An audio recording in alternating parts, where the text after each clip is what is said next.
really reflecting on the dark feminine this morning.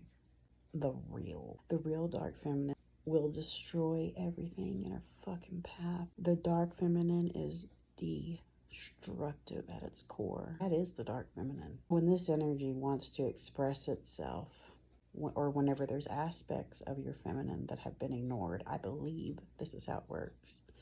That it gets pushed down into the dark feminine and it gives power, and it builds and builds and builds on this dark feminine force. It's like the dark feminine never forgets anything. It keeps score of everything. And when she's had enough, when she's fucking done with something, it's almost so ruthless that she will destroy her life in order to kill an ego, really. I think there's a correlation with the dark feminine and the masculine ego.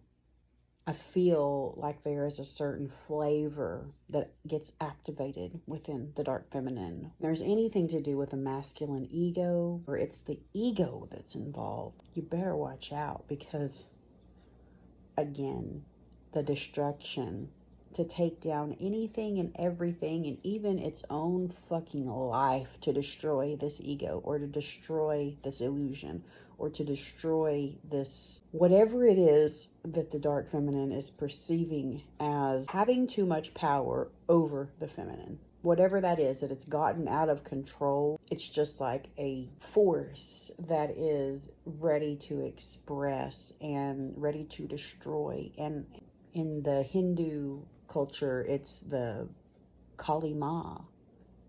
It's Kali. 333, as I saw that. Kali will absolutely destroy everything.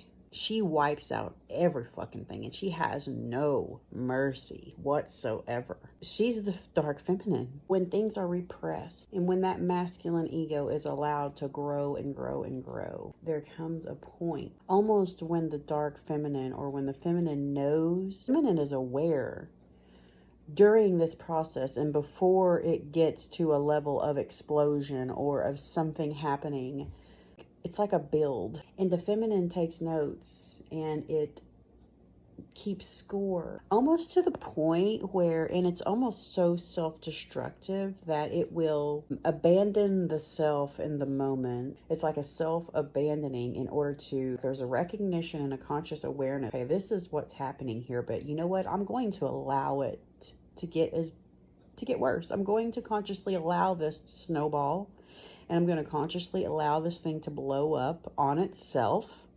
And I'm going, instead of like being mature about the situation and trying to correct it and hone it in, okay, this is taking a masculine approach to the situation, would be to try to remedy it and fix it and restore balance, whatever you have to do, whatever action steps you have to do. But the feminine is not like that. The feminine will let the shit blow up. The feminine will tie her hands of it and let it self-destruct upon itself, if that makes sense. Even if the ship is sinking and burning as it's going down, the feminine is aware the whole time that this is happening. It's just the feminine essence where it's a void, where you basically don't take any action and you let the thing just fall. And you completely remove your masculine energy to try to save the thing, or to try to repair the thing, or to try to remedy a situation into a solution. That's masculine energy. And the feminine will ignore that. The dark feminine will ignore that urge. She has no fucks to give about how bad things could get while they are being destroyed. You know, she is completely ruthless in the destruction part. And that is a scary force. That is a force, especially to the masculine, especially to the patriarchy. That is a force that is scary as fuck. Do you know how powerful that is? And when Kali Ma comes through and destroys everything in her path, everything, she gives no fucks. That's the dark feminine. You know what? She's going to leave you to your karma. She's going to leave you to marinate in your shit. She's going to let the tower fall. She's going to actually encourage the tower to fall. She's going to do things that will encourage a tower. That is the dark feminine. And it's really fucking dangerous. And that's why within ourselves, we really have to get control of this energy. It can completely destroy your life. Now, I trust it. I really do. I believe that whatever it destroys, it's going to rebuild something in better alignment that is the feminine as well. But if you don't consciously work with this energy in your life, if you are not aware that this is happening, and if you don't consciously try to tap into it in a way that is serving you, it can actually really destroy a lot. And this is also mirrored in our own emotions as well, where we repress things in our emotions and where we don't deal with things in our emotions. They will find really weird ways of expressing themselves, of destroying things. It's still the dark feminine energy. It really is. It's like being emotionally aware and emotionally intelligent and knowing how to consciously work with these energies and how to tap into the shadow. What that looks like is to really sit with the feelings and sit with what's coming up for you. And instead of pushing it down and not dealing with it, repression, whenever you repress things and put them in your shadow and put them into the subconscious, they have their power just times 10, because it's going to try to get your attention in subconscious ways, unconscious ways, to bring this to your awareness.